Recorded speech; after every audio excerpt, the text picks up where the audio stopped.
I don't want to quit investigating. I just want to quit with the remote sensing.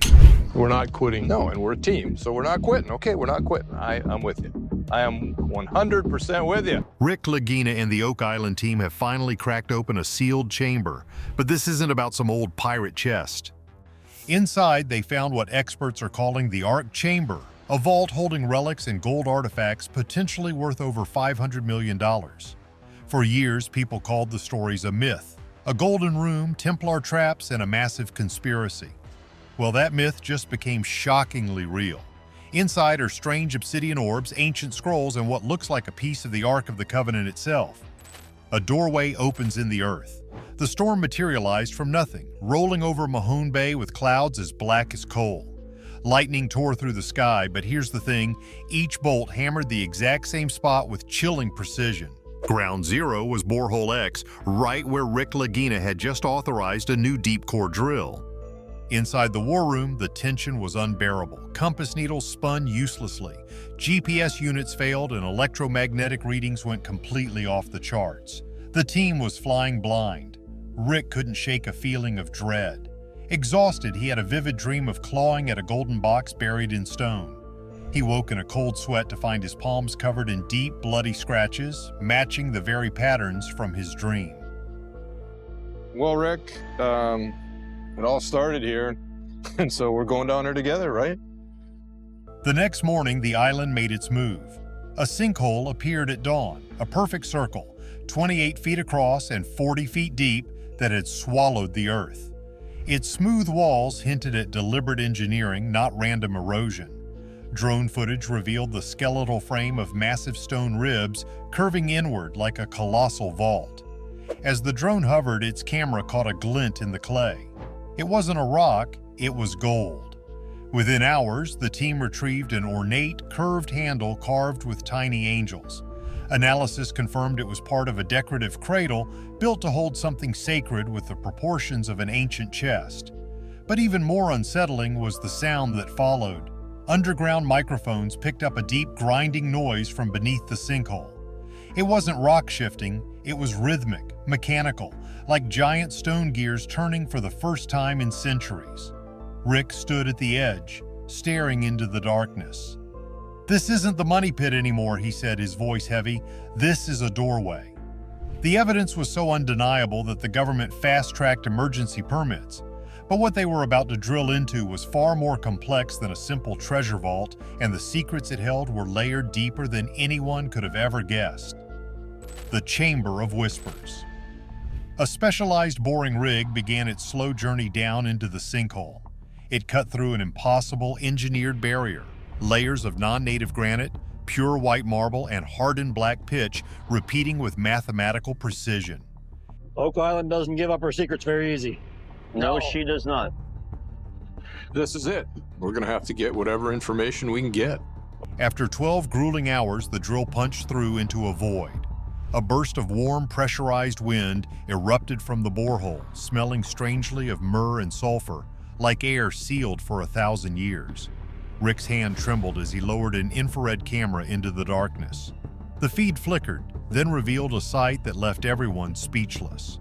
A chamber floor emerged, laid out in a perfect cruciform pattern aligned to the cardinal directions. The tiles glowed with residual heat, arranged like an ancient celestial compass. Marty leaned in, his eyes wide. "These aren't just floor tiles," he said, breathless. "They're active. They're wired for something. This is a containment system." The chamber's walls seemed to glimmer, covered in inscriptions that were layered and deliberately encoded. Phoenician symbols swirled into Aramaic prayers, which then blended into medieval Latin, a fusion of languages meant to blind outsiders. "This is Vatican-level protection," Craig muttered. Rick's eyes were fixed on one repeating symbol, a winged chest guarded by two snarling, lion-headed creatures. It wasn't just any box, it was the Ark. The image appears only in suppressed texts that describe a vessel of cosmic power. The purpose of this chamber wasn't to hide treasure, it was to hold back a power they couldn't possibly comprehend. A message from before Moses. Despite the risks, Rick made the call. He was going down himself. As he began his 80-foot descent, the radio dissolved into static, replaced by a strange, layered voice speaking an unknown language. When cleaned up, the recording held a single phrase, "He who breaks the seal shall see the face of God." His boots touched down on a floor of solid gold. He moved toward the eastern wall where he found a sealed doorway marked with glittering emerald dust. Carved above it in Hebrew were the words, "Lord God, King of the world." Behind the door was a smaller, more sacred chamber, and there in the center stood a raised plinth. On it sat an ornate frame of blackened acacia wood overlaid with hammered gold, matching the exact dimensions of the Ark of the Covenant. It was fused to the floor with iron spikes anchored to the very bones of the earth. The air grew warmer as Rick approached. The ceiling above the cradle bore spiral burn marks as if something had once erupted upward from that very spot with immense energy. At the foot of the plinth lay one final artifact, a smooth black obsidian tablet. As Rick picked it up, it pulsed faintly as if waking from a long slumber. Carved into its surface in Proto-Hebrew, an alphabet older than Moses himself, were 7 words that changed everything. The Ark walked, and then it was gone. In that moment, it became clear the chamber hadn't yet finished revealing its secrets. The Seraphim engine and the men in black. The real bombshell was hidden next to the Ark cradle, in a square vault sealed with a sheet of lead. Inside, nestled in black velvet, were 7 copper tubes. Carefully, the team opened the first and slid out a scroll. It contained not scripture, but blueprints. Drawn in shimmering silver ink was a detailed diagram of the Ark hovering above the ground, powered by spiraling coils and geometric engines. The title translated to the Seraphim engine. According to the scroll, this device allowed the Ark to levitate by harnessing celestial frequencies. "This isn't theology," Craig whispered. "It's engineering." Other scrolls describe the Ark's original caretaker, a timeless high priest named Melchizedek. And then, everything changed. The black obsidian orb they'd found earlier began to glow. It hovered 2 inches above the examination table and projected a 3-dimensional hologram into the air. It was the Ark, floating in a ring of fire and light. "It's already awake," Rick whispered, entranced. "It opened for us." That's when the knock came. 3 men in black suits with no insignia. Behind them, 3 unmarked helicopters descended. The Canadian government declared a sudden no-fly zone, citing an environmental hazard. It was a lie. Drones were grounded, cameras seized, hard drives wiped. The site was locked down. But the agents made one mistake. They didn't know about Marty's off-site backups or Rick's private footage, which he had uploaded to a secure server in Iceland moments before the blackout.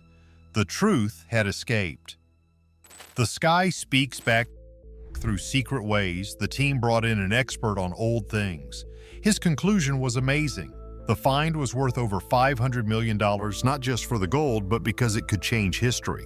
Once we get down 50, 60 feet, we'll be able to drill horizontally, vertically. Yep. Then hopefully we do find a tunnel from this shaft, at least in some direction. Some of our better water sample tests have been from here that had the gold and the silver. He gave the team a serious warning that wars had started over much less. But Rick did not change his mind. He felt that you could not put a price on something so divine and was firm in his decision not to sell it. The arrival of more experts only made the mystery even bigger. A historian from Jerusalem looked at the chamber's layout and the new scans. His statement made the entire war room go quiet. He believed the chamber was not a tomb, but a launch site.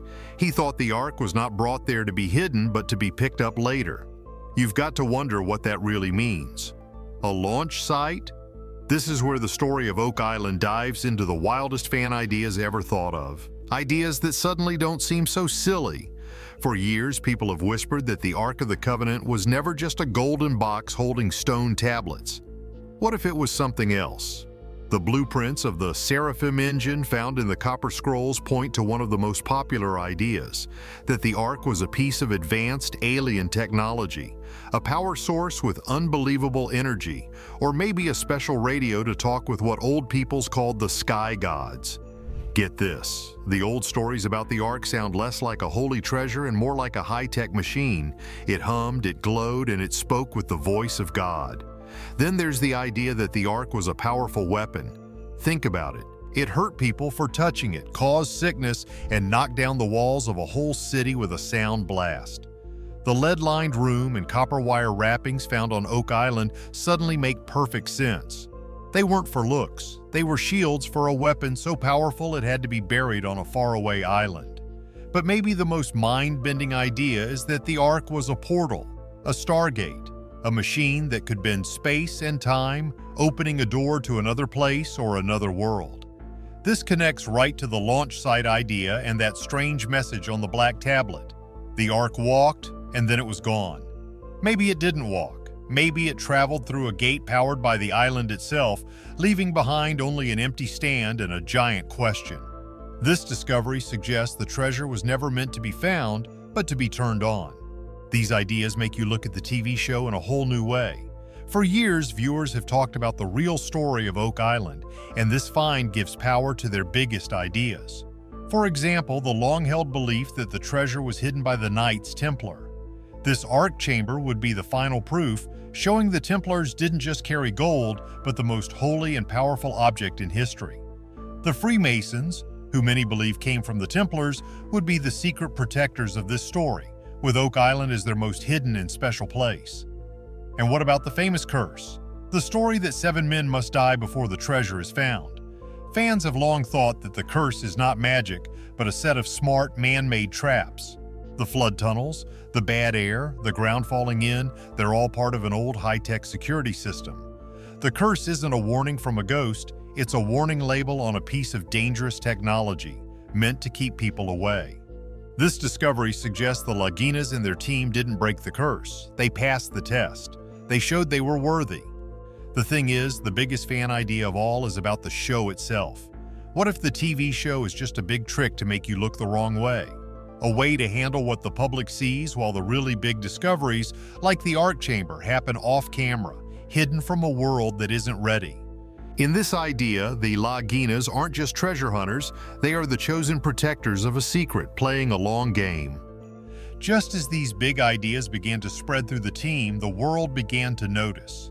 On the third night after the orb lit up, the skies above Nova Scotia filled with a strange meteor shower, fiery streaks lighting up the night.